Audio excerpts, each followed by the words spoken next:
ಆಸೆ ಏನು ಗೊತ್ತಾ? ಊರತ್ರ ಸಮುದ್ರ ಇದೆಯಲ್ಲ, ಆ ಸಮುದ್ರ ತೀರದಲ್ಲಿ ನಿನ್ನ ಜೊತೆ ಸುಸ್ತಾಗೋ ತನಕ ನಡಿಬೇಕು.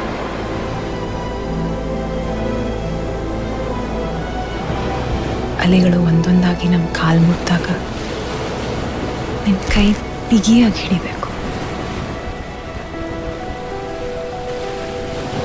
ಅಲೆಗಳ ಸದ್ಮನು ಕೇಳ್ತಾ ಇದ್ರೆ ಜೋರಾಗಿ ಹಾಡಬೇಕು ಅನ್ಸುತ್ತೆ.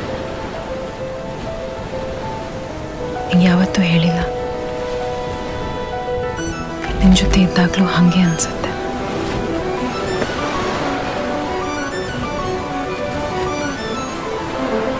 ನನ್ನ ಸಮುದ್ರ ನೀನು.